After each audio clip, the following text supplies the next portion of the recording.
आपको वीडियो पसंद आ रही है तो प्लीज मेरा सपोर्ट करना बिल्कुल मत भूलिएगा। एक लाइक सब्सक्राइब तुरंत कर दें जिन्होंने अभी तक नहीं किया है, और कमेंट करके बताएं आपको वीडियो कैसी लग रही है। वो लड़का फिर यांग यून के पास जाकर फिर से इसके खुजली करते हुए बोलता है, यांग ये यून, जब तक मैं जिंदा हूँ मैं तुम्हें जीने नहीं दूंगा। यांग यून ठंडे स्वभाव में बोलता है, लगता है तुमने पिछली बार का सबक नहीं सीखा है, मैं हमेशा तैयार रहता हूँ। उन लोगों की बहस को देखकर एक ओल्ड मैन चिल्ला के बोलते हैं, ये काई, एक आवारा लड़के के साथ अपना समय बर्बाद मत करो। ये काई उनकी आवाज सुन के तुरंत पीछे पलट के बोलता है, अरे ग्रैंडपा आप यहाँ। फिर वो ओल्ड मैन आगे बोलता है, एंशिएंट कैपिटल में ये काई को तुम्हारे हाथों बहुत परेशानियां झेलनी पड़ी हैं। आज जो फैमिली के जन्मदिन के मौके में मैं तुम्हें जाने दे रहा हूँ, हम बाद में हिसाब किताब करेंगे। हमें इस बुढ़े के बारे में पता चलता है ये फैमिली का हेड है जिसका नाम ये ज़ेटियान है। उस बुढ़ो की बात सुनकर अगल बगल के लोग भी शॉक्ड होते हुए बात करते हैं, ये बच्चा कौन है, इसकी हिम्मत कैसे हुई ये फैमिली से पंगा लेने की। अरे हाँ, ये यांग यून है, मैंने ऐसे किसी इंसान के बारे में कभी नहीं सुना। ये ज़ेटियान जब यांग यून की इस तरह से बुराई सुनता है तो वहाँ पर क्रीपी स्माइल करते हुए बोलता है, यांग जिंग में तुम्हारे आने की हिम्मत तो देखो। मैंने सुना है कि तुम्हारा काम आजकल खूब जोर शोर से चल रहा है। आज के बाद तुम अपना पैसा और अपनी जान दोनों गवा दोगे। ज़ेटियान को इस तरह से बोलते हुए देखकर एक लड़की आगे बढ़ के बोलती है, अबे बुढ़े आदमी, तेरे पास बस आधे दिन की जिंदगी बची है और तू यहाँ पर भौंक रहा है। हमें पता चलता है ये अपने हीरो की गर्लफ्रेंड लू जुई है। वो वहाँ पर उसकी आगे मौत लेते हुए बोलती है, क्या तुमको नहीं लगता कि तुम बहुत ज्यादा भौंक रहे हो? मुझे लगता है कि यांग यून तुम्हें एक हाथ से ही हरा सकता है। तुम तो बस एक हारे हुए इंसान हो। तुम्हारे अंदर इतना विश्वास कहाँ से आ रहा है? लू जुई की बात सुन के वो बुढ़ा खिसियाते हुए बोलता है, तुम लड़की, तुम क्या यहाँ पे मरना चाहती हो? लू जुई की इस तरह के बात करने के अंदाज को सुन के यांग यून और मिस जुगू दोनों ही थोड़ा हैरान हो चुके थे। लेकिन तभी वहाँ पर अचानक से झाओ फैमिली के हेड झाओ शेंग आगे बढ़ते हुए हंस के बोलते हैं,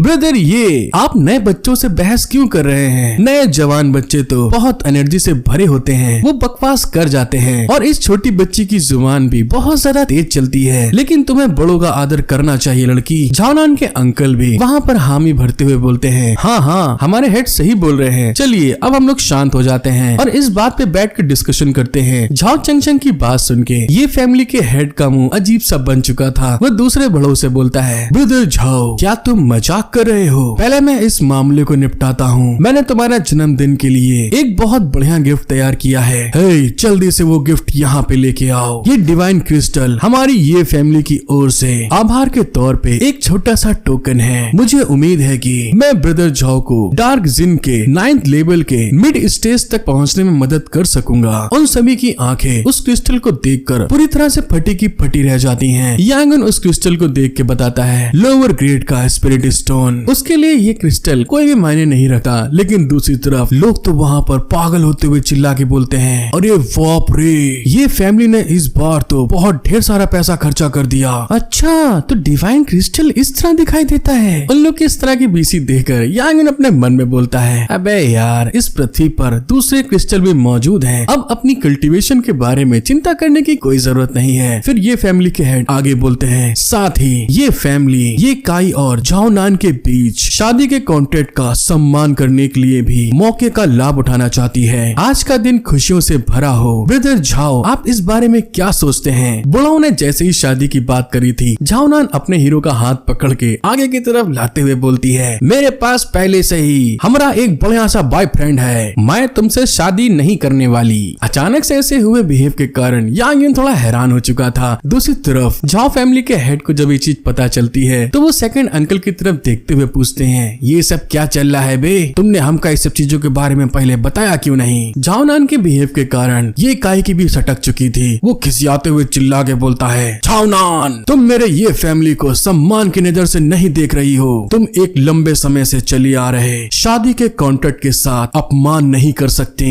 ये आवारा लौंडा मुझसे बेहतर कैसे है? अभी यहाँ सब खत्म नहीं हुआ था, तभी तीसरी फैमिली उंगली करने के लिए आगे बढ़ते हुए बोलती है, मुझे लगता है कि मैंने एक बहुत बढ़िया शो मिस कर दिया। चैंग शेंग, मेरे फादर नेशनल मिशन में बहुत ज्यादा बिजी हैं, क्या मैं उनकी ओर से आ सकता हूँ? झाओ फैमिली के हेड चैंग शेंग उसकी इस बात को सुनकर ग्रीट करते हुए बोलते हैं, मेरे लिए अच्छा होगा कि प्लीज आप मेरे से इस तरह की रिक्वेस्ट ना करें। मैं अपने जन्मदिन के खाने में सीनियर वांग का स्वागत करता हूँ। मैंने आपके लिए एक बहुत बड़ा बैंक्वेट रखा है। आप पहले ही मेरे आगे बहुत बड़े सम्मान के लायक हैं। और वोंग डोंग के एल्केमिस्ट मास्टर फेंग, आपका यहाँ आना हमारे लिए बहुत सम्मान की बात है, आपका स्वागत करते हैं। मास्टर फेंग वहाँ पर हंसते हुए बोलते हैं, मैं भी आपका स्वागत करता हूँ। मुझे मेरे दोस्त जुआन जी ने यहाँ खाने के मजे लेने के लिए घसीट कर ले आया। ये मेरी ब्लड पावर बढ़ाने वाली एक पिल है। इस पिल को देखकर झाओ फैमिली के हेड खुश होते हुए बोलते हैं, क्या ये वही ब्लड पावर को बढ़ाने वाला एलेक्सर है जो 100 तरह के जहर का उपचार कर सकता है और इनर पावर को बढ़ा सकता है? मास्टर फेंग तो बहुत दयालु हैं, लेकिन दूसरी तरफ अपने हीरो के लिए ये सब चीजें तो एक आम चीजें हैं। वो वहाँ पर अजीब समूह बनाकर अपने मन में सोचता है, मैंने इस एलेक्सर की महक सूंघी है और ये कोई हाई एलेक्सर नहीं है, फिर भी इससे झाओ फैमिली का हेड इतना खुश नहीं हो सकता। ऐसा लगता है कि फोल्क रेमेडी सच में कारगर नहीं है। एल्डर वोंग भी हंसते हुए बोलते हैं, आज मैं थोड़ा जल्दी में हूँ, इसलिए मैं कोई भी गिफ्ट नहीं लाया। खाने के बाद मैं झाओ फैमिली को अपनी इस नादानी के रूप में उनके लिए आगे की भविष्यवाणी करूंगा। वोंग फैमिली के लीडर के मुंह से इस तरह की बात सुनकर झाओ फैमिली का हेड हंसते हुए बोलता है,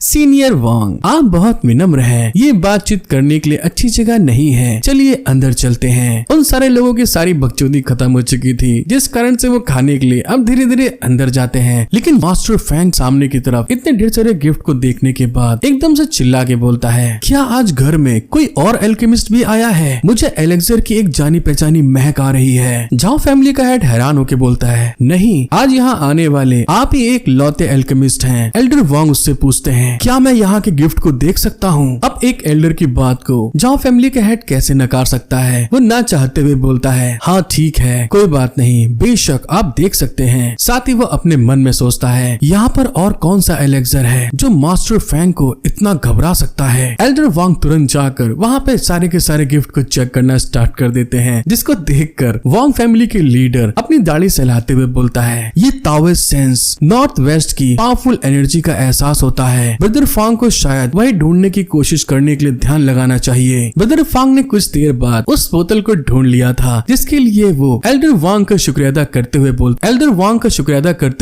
हैं, ब्रदर वांग, तुम्हारा बहुत बहुत शुक्रिया इसे ढूंढवाने के लिए। ये देखो, मुझे वो मिल गया, छोटी पे युआन पिल है। उसकी इस बात को सुनने के बाद सारे के सारे शॉक्ड होके बोलते हैं, क्या ये पे युआन पिल है? एल्डर वांग स्माइल करते हुए अपने मन में बोलते हैं, चलो देखते हैं कौन ब्रदर फांग को इतना आश्चर्यचकित कर पाता है। ये एक महज संयोग नहीं होना चाहिए। वो अपनी उंगलियों पे गणित लगाना स्टार्ट कर देते हैं। फिर वो हैरान होते हुए मन में बोलते हैं, हाँ ये रहा, ये सचमुच तुम ही हो मेरे दोस्त। वो यांगुन के पास जाकर हंसते हुए बोलते हैं, क्या तुमने इसे खुद बनाया है? यांगुन अपने सर पकड़ के खुजला के हंसते हुए बोलता है, यही तो मेरा हुनर है ओल्ड वोंग, आपकी समझ तो कमाल की है, लेकिन ये मेरे मास्टर की हेरिटेज है। एक शब्द में बताऊं तो यही पे युआन पिल है। यांगुन की बात सुनने के बाद तो सभी लोगों का मुंह फटा का फटा रह जाता है। वो शॉक्ड होते चिल्ला के बोलते हैं, क्या सचमुच ये तुमने बनाई है? अब दोस्तों, जो लोग अभी तक यांगुन की बेइज्जती कर रहे थे, अब ये जानने के बाद कि यांगुन ही इस पे युआन पिल का ऑनर है, अब इसके साथ क्या करेंगे? आपको वीडियो पसंद आ रही है तो प्लीज मेरा सपोर्ट करना बिल्कुल मत भूलिएगा। जिन्होंने भी यहाँ तक वीडियो देखने के बाद सब्सक्राइब एंड लाइक नहीं किया है, प्लीज आप सब्सक्राइब लाइक तुरंत कर दें और सभी लोग कमेंट करके बताएं आपको वीडियो देखने में कैसी लग रही है। सेकंड अंकल तुरंत अपने हीरो के कांधे में हाथ डाल के हंसते हुए बोलते हैं,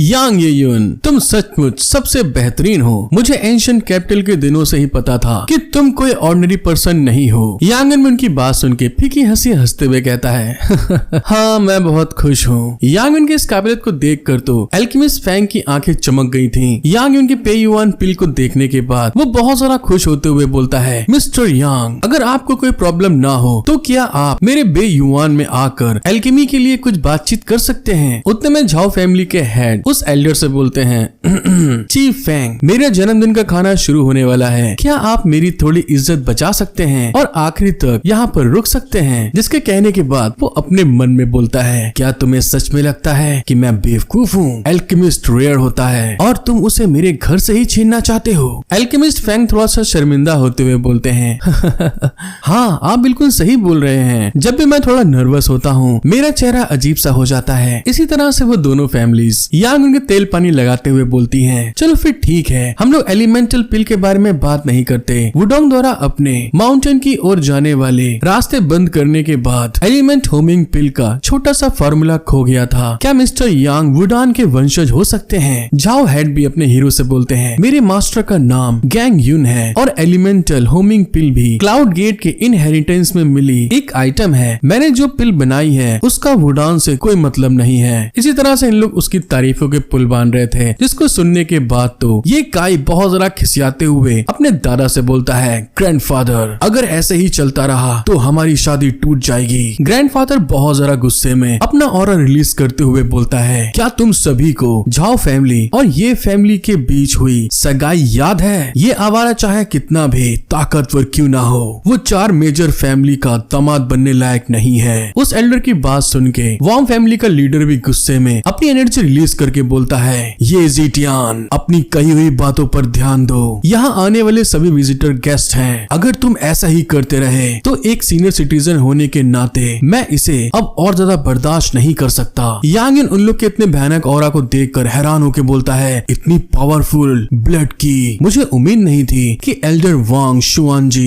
इसे इतनी अच्छी तरह से छिपा लेंगे। वे कम से कम 9वीं लेवल के डार्क एनर्जी वाले मार्शल वॉरियर हैं। ये ज़िटियान उनसे थोड़ा सा कमजोर है। यांग को थोड़ा घबराते हुए देखकर मिस टुगु उससे कहती हैं, यांग यून क्या तुमको इनका ऑरा महसूस हो रहा है? यांग तो पहले घबरा चुका था, वो हैरान होकर बोलता है, हाँ ये ऐसी चीज नहीं है जिनमें हम दखल दे सके, पहले सिचुएशन को समझ लेते हैं। लेकिन ले क्यूजी के तो रुतबे एकदम अलग ही चलते हैं। वो उनके ऑरा को इग्नोर करते हुए बोलती है, तुम जैसे कल्टीवेटर को भी उससे डर लगता है, अगर मैं होती तो कुछ ही मिनटों में उसे अपने घुटनों पे ला देती। यांग उसकी बात सुन के थोड़ा अजीब सा मुंह बनाकर बोलता है, मुझे डर है कि अगर हमने कोई कदम उठाया तो खाने का अरेंजमेंट बिगड़ जाएगा। मैं अब भी मास्टर झाओ की थोड़ी सी इज्जत बचाना चाहता हूँ। जब झाओ फैमिली के सेकंड अंकल उन दोनों एल्डर्स को फाइट के लिए तैयार होते देखते हैं तो उनकी तरफ आगे बढ़ के रिस्पेक्ट से बोलते हैं, आप दोनों खाने से पहले शांत हो जाइए, अगर कोई प्रॉब्लम है तो हम इस पर बात कर सकते हैं। वांग फैमिली के लीडर उस चीज को समझते हुए अपना मुंह फेर कर ये ज़िटियान से अलग हट के निकल जाते हैं। हमारा सीन कुछ समय बाद दिखाते हैं जहाँ पर खाने के लिए सभी लोग मौजूद थे। वहाँ पर यांग यून एक स्पेशल गेस्ट बन चुका था। अपनी पे युवान पिल के कारण एक दूसरी फैमिली का लड़का अपने दद्दू से बोलता है, ग्रैंडफादर हमें क्या करना चाहिए? यांग येयुन के अब झाओ फैमिली के साथ बहुत अच्छे संबंध हैं, हम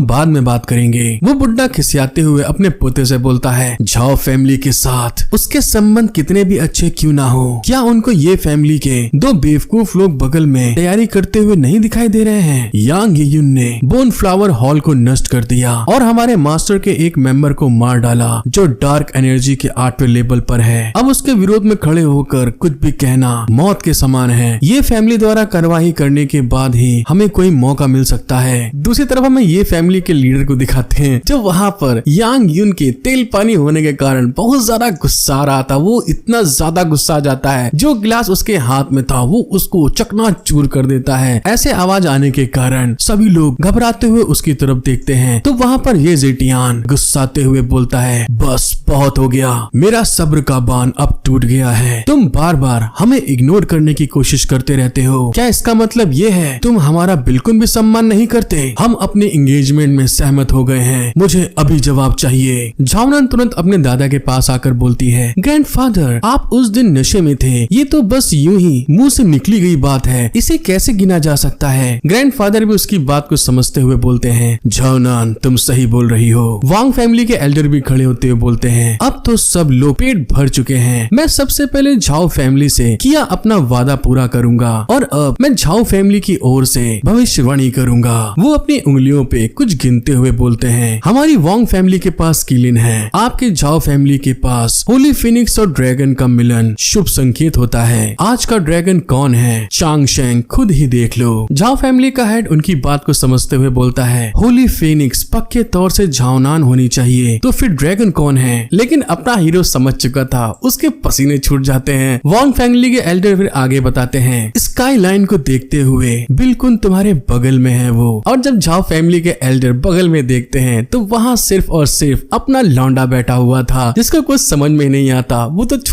झूठा बॉयफ्रेंड बन के सिर्फ झाओ नान की मदद करने के लिए आया था, जिस कारण से वो घबराते हुए बोलता है, क्या मैं? अब ये सारी बातें सुनने के बाद तो ये जिटियान बहुत ज्यादा झटिया गया था। वो खिसियाते हुए चिल्ला के बोलता है, ये तो हो ही नहीं सकता, मैं इसे एक्सेप्ट नहीं कर सकता, ये बदमाश तो अनाथ है, ये ड्रैगन कैसे हो सकता है? अपने प्रेडिक्शन को खराब होते हुए देख के वोंग फैमिली के लीडर गुस्साते हुए बोलता है, ये सच है, अगर आपके पिता अभी भी जिंदा हैं, तो उन्हें भी मेरे प्रेडिक्शन का सम्मान करना होगा। उन्होंने मेरे पोते जोंगरेन की जान बचाई और हमारे परिवार के लीडर को भी छुड़ाया। अब वो वोंग फैमिली का मेंबर है। मैं सभी लोग को बताना चाहता हूँ, आज मैं यांग यूयुंग के पेरेंट्स बनकर शादी का प्रस्ताव रख रहा हूँ। इस होली ड्रैगन कार्ड को टोकन के रूप में इस्तेमाल करो। यांग यूयुंग जब ये सब सारी बातें सुनता है, उसके तो पसीने छूट गए थे। वो घबराते हुए बहुत ज्यादा नर्वस होकर बोलता है, क्या ये किलिन एरिया का प्रोविजनिंग टोकन नहीं है? वोंग फैमिली सचमुच बहुत उदार है। अबे यार, अब तो मैं मर ही गया। ये नकली शो इस बार असली हो गया है। हमारा सीन शिफ्ट होता है। हमें कुछ देर बाद अपने हीरो को झाओ फैमिली के हेड के साथ कहीं और जाते हुए दिखाया जाता है। वो अपने हीरो से मजाक करते हुए बोलते हैं, तुम और झाओ नान में बहुत कुछ कॉमन है। आखिरकार इस बार तुम दोनों ऑफिशियली तौर पर एक साथ हो सकते हो। उस समय मैं नशे में चूर था और जैसे ही मैंने शराब पी, सगाई के लिए हाँ कर दी थी।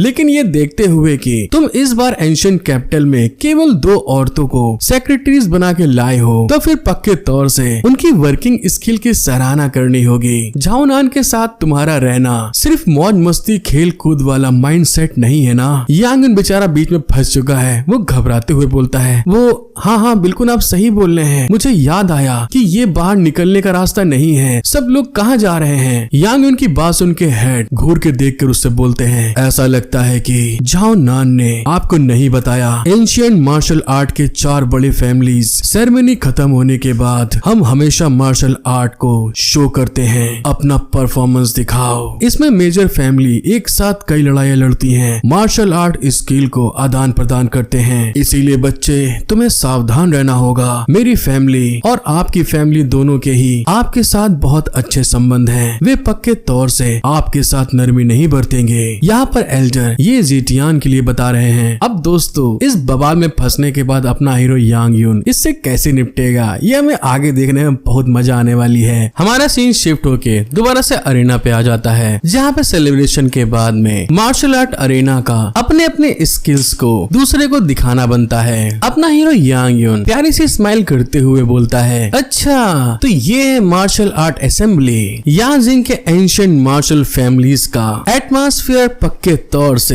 बिल्कुल अलग है। उतने में झाओ नान उसके पास आकर बताती है, मुझे सीनियर वांग द्वारा हमारे लिए किए गए प्रोडक्शन के काम की ज्यादा परवाह नहीं है। मतलब वो अपनी शादी की बात कर रही थी, जिसकी बात को सुनकर यांग उससे बोलता है, नहीं, तुम्हारी जैसी एक खूबसूरत औरत हर एक आदमी का सपना होती है। झाओ नान हैरान होते हुए उससे बोलती है, तुम ही ऐसा बोलने वाले एक लौते इंसान हो मेरे सामने। जब वो लोग बात कर रहे थे, अरीना में से कोई चिल्ला के बोलता है, यांग ये यून। उनका ध्यान अरीना पे जाता है और उसकी गर्लफ्रेंड्स यांग यून के लिए चिंता करना स्टार्ट कर देती हैं। फिर वही आदमी यांग यून से इतराते हुए बोलता है, तुम निकम्मे हो, क्या तुम्हारी हिम्मत है मुझसे ड्वेल करने की? हमें इस आदमी के बारे में बताया जाता है, इसका नाम ये वू है, जो कि अपने मार्शल आर्ट वॉरियर के डार्क एनर्जी 7th लेयर पर मौजूद है। झाओ फैमिली का हेड जब उसकी बातें सुनता है तो थोड़ा घबराते हुए बोलता है, तुम्हें उस पर ध्यान देने की जरूरत नहीं है, वो ये वू है, ये फैमिली का मशहूर मार्शल आर्ट दीवाना। ड्यूएल के लिए लॉटरी निकलने का इंतजार करो। एलर की बात को समझते हुए यांग यून भी हाँ बोल देता है, जिस पर ये फैमिली का वही वॉरियर उसकी मौज लेते हुए बोलता है, ओफो, तुम्हें मास्टर झाओ की बातों पर निर्भर रहना होगा। तुम कितने कायर लौंडे हो। मुझे तो ऐसा लगता है कि तुम छल और झूठ का सहारा लेकर झाओ फैमिली में अपनी जगह बनाई है। तुम कितने निकम्मे इंसान हो।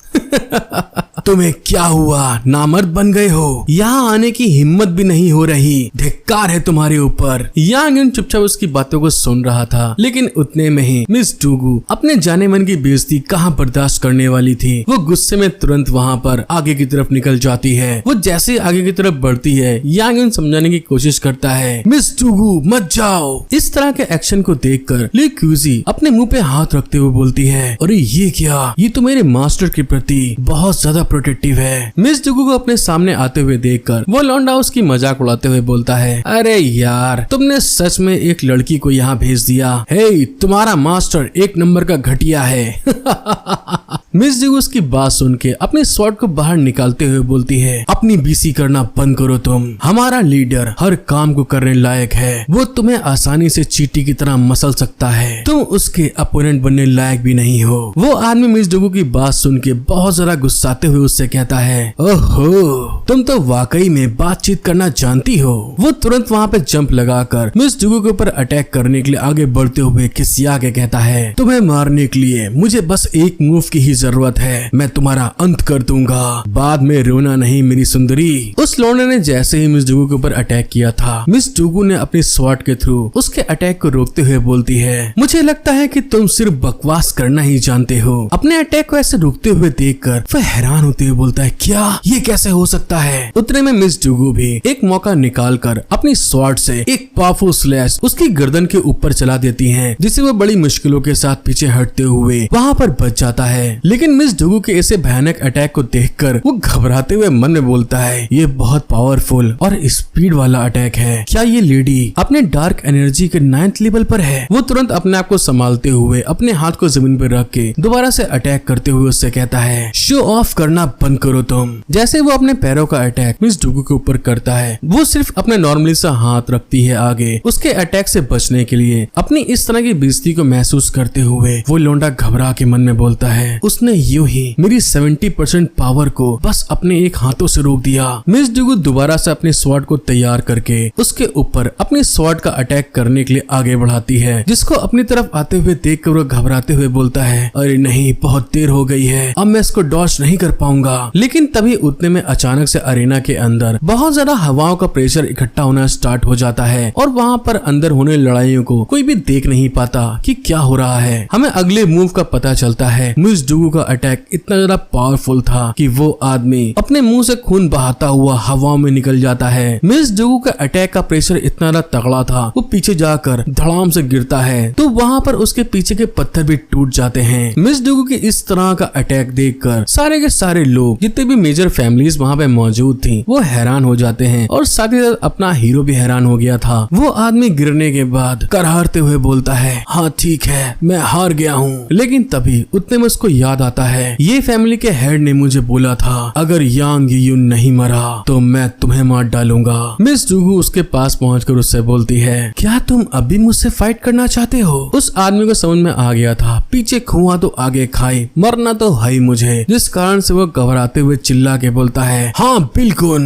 तुम इतनी घमंडी मत बनो, मैंने अभी तक अपनी आधी पावर का इस्तेमाल भी नहीं किया है। वो आदमी चालाकी दिखाते हुए अपने पीछे के हाथों में 3 नीडल्स को रेडी कर चुका था मिस डूगू के ऊपर अटैक करने के लिए, जिसको देखने के बाद में यांग यून चिल्ला के बोलता है, मिस डूगू जरा संभल के। अब दोस्तों मिस डूगू कैसे इस अटैक से बचेगी यह हमें नेक्स्ट एपिसोड पता चलेगा। आपको वीडियो पसंद आए तो प्लीज सब्सक्राइब, लाइक, कमेंट करना बिल्कुल मत भूलिएगा, क्योंकि मुझे इस टाइम आपके सपोर्ट की बहुत जरूरत है। यांग यून ने सिर्फ बोला ही था, उतने में वो अपनी तीनों नीडल्स को लेके मिस डूगू के ऊपर एक पावरफुल अटैक कर चुका था। ये मिस डूगू उसके अटैक से बचने की कोशिश करते हुए अपने स्वॉर्ड और अपने हाथों को आगे करते हुए घबरा के बोलती है, अरे ये क्या, ये तो पॉइजन वाली नीडल्स हैं। लेकिन तब तक बहुत ज्यादा देर हो चुकी थी। वो आदमी मिस डूगू को पॉइजन नीडल मारने के बाद में अपना एक पावरफुल किक अटैक करते हुए उसको पीछे की तरफ ढकेल देता है। वो अपने मौके को बचाने के लिए फिर से अपने फिस्ट में वही नीडल्स को रेडी करते हुए भागते हुए आगे बढ़ के बोलता है, तुम कमीनी कुतिया,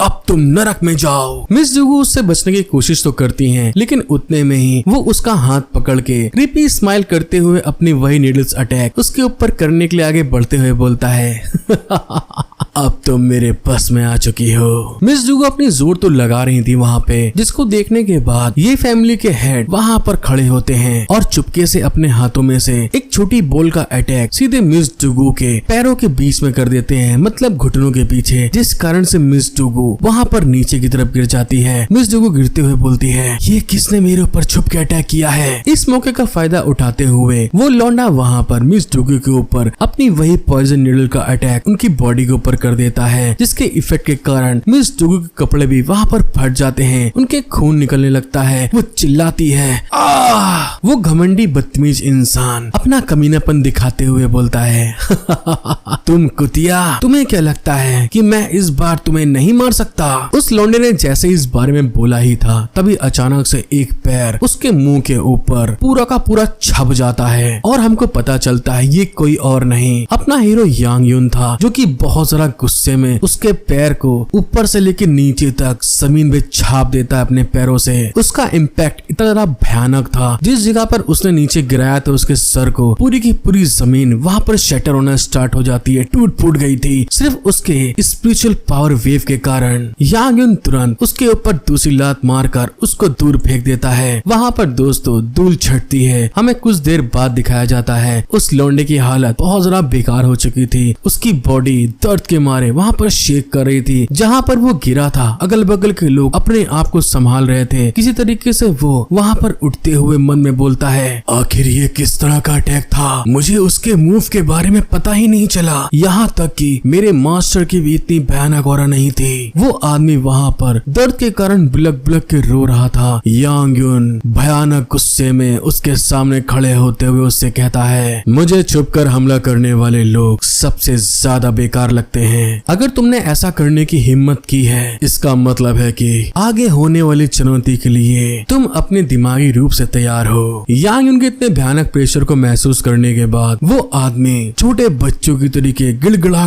के रोता है, मुझे माफ कर दो, मुझसे बहुत बड़ी गलती हो गई, मुझे ये सब करने के लिए मजबूर किया गया था, मैं सरेंडर करता हूँ, और तो और मैं तुम्हें उस पॉइजन का एंटीडोट भी दूंगा। ये सब सिर्फ उसकी एक चाल थी। वो तुरंत अपने हाथों में फिर से नीडल्स को रेडी कर चुका था। जिस तरह से उसने मिस डुगू को अपनी चाल में फंसाया था, वैसे ही यांग यून को फंसाने की कोशिश करके एक पावरफुल अटैक करने के लिए आगे बढ़ता है। यांग यून की स्पीड तो बहुत ज्यादा तेज है। वो तुरंत झटके से पीछे होते हुए उस लड़के से बोलता है, हे लौंडे, क्या तुम मेरे साथ में मजाक कर रहे हो। यांग यून ने उसकी तीनों की तीनों नीडल्स को अपने फिंगर को ग्रिप करके आगे पकड़ रखा था, जिसकी तीनों नीडल्स यांग यून के हाथों से आर पार होके उसकी स्किन से पार हो चुकी थी। वो लड़का शॉक्ड होते हुए अपने मन में कहता है, क्या उसने जानबूझकर मेरे नीडल्स को अपनी बॉडी के आर पार होने दिया ताकि वो मेरे हाथ को पकड़ सके। जैसे वो इस बारे में सोच रहा था, तभी उतने में यांग यून उसके हाथों को वहाँ पर ब्रेक करते हुए बोलता है, तुम कुत्ते हमेशा कुत्ते ही रहोगे। अगर तुम्हें दूसरों पर छुपकर नजर रखने की इतनी ही आदत है तो मैं तुम्हारा हाथ तोड़ दूंगा कमीने। यांग यून के हाथ तोड़ने के कारण उस लौंडे की बुरी तरह फट चुकी थी। वो वहाँ पर जोर चिल्लाता है,